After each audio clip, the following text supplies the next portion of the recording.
अला रसूलिल करीम। मोहतरम नाज़रीन,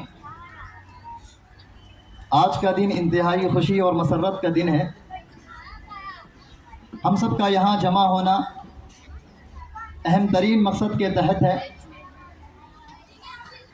यहाँ मौजूद अगर मैं कहूँ हर शख्स मुझसे बेहतर जानने वाला है तो रेज़ा ना होगा। हाज़रीन मजलिस, इंतहाई मुख्तसर मौका है।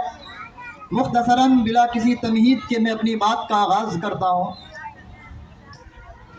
जिस मौके में हमारा यहाँ जमा होना, बैठना और खुशी की तकरीब में शिरकत करना हुआ है, वो मौका जमहूरियत का मौका है।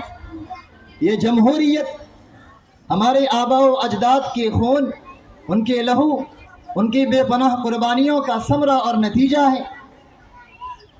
अगर इस देश के अंदर हमारे दुश्मनों और इस देश की मुखालिफिन और इससे इनाद परस्ती में हद से बढ़कर इस देश को दीमक की तरह खाने वाले अगर इस देश को छोड़कर गए हैं, इस देश में अगर आज़ादी की लहर दौड़ी है, इस देश के अंदर अगर अमन व सलामती, सुलह व आश्ती का दीपक जला है, तो एक वाहिद जरिया हमारे अकाबरीन और असलाफ और उनकी कुर्बानियाँ और उनका लहू है। अगर वो ना होती, अगर उनके ख्वाब कारगर ना होते, शर्मिंदाई ताबीर ना होती, अगर उनके जोहदे मुसलसल कार फरमा ना होती, अगर वो अपने कदम से कदम मिलाकर भाईचारा को वोट देकर आगे न बढ़ती, अगर दुश्मनों के खिलाफ बरसरे पैकार न होती, अगर मैदान महाज न सजाती, तो कभी ये दिन हमें देखना नसीब न होता।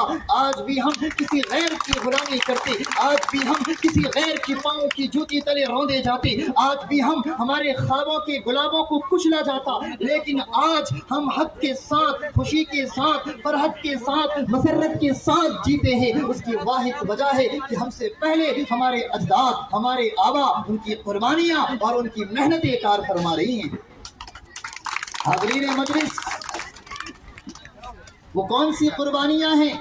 इस मुख्तसर से मौके में अजीम कुर्बानियाँ देने वालों की कुर्बानियों को गिनाना और शुमार कराना मुझ जैसे आजिज के बस में नहीं। मुझ जैसे आजिज तो क्या, तारीख की गहराई से मुताला करने वाले अशखास भी यहाँ अपने कलम और ज़बान को आजिज पाएंगे, क्योंकि कुर्बानियाँ एक दिन की होती तो बात अलग होती, 2 दिन की होती बात अलग होती। सदियाँ कुर्बानियाँ देनी पड़ी है, आगाज से लेकर इख्तिताम तक न जाने कितनी जानों की नजराने पेश करने पड़े हैं, कितनी सरों की बड़ी चढ़ी है, कितनों को गाड़ी के काट पे उतारा गया है, काला पानी जाना पड़ा है, कितनों को सरे सड़क मार के उन्हें लहू लुहान किया गया है, कितनों के बच्चों को यतीम किया गया है, कितनी की माँ के गोद उजाड़े गए हैं, कितनों के बच्चों के सर से बाप का साया उतरा है। इस कुर्बानियों का समरा अगर हम देखें तो एक कुर्बानी नहीं है, बल्कि इसका समरा और इसके पीछे कार फरमा अगर हम मेहनतें और काबिशें तगोदू देखें तो उसके पीछे हजारों लाखों करोड़ों अफराद की कुर्बानियां हैं।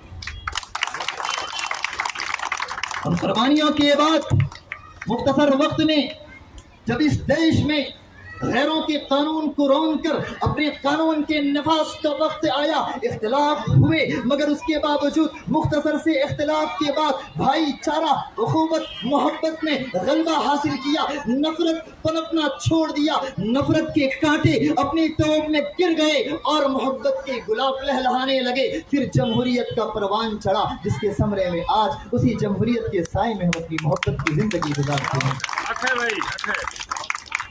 आपसे गुजारिश है कि इस मुख्तसर से वक्त में ये पैगाम लेकर जाएं कि आज से वो जमहूरियत जिसके लिए हमारे आबाओ अजदाद ने कुर्बानियाँ पेश की, उस जमहूरियत को बचाने और उसकी हिफाजत के लिए हमें भी कुर्बानियाँ देनी पड़ेंगी। कुर्बानियों की सूरत ये है कि शख्सियत से घर बनता है, घर से मुआशरा बनता है और मुआशरे से शहर बनता है और मजमूए शहर से सूबा और स्टेट बनता है और मुख्तलिफ सूबा और स्टेट की मजमूए से एक मुल्क की तामीर होती है। तो गोया एक शख्स अगर अमन की दावत देगा तो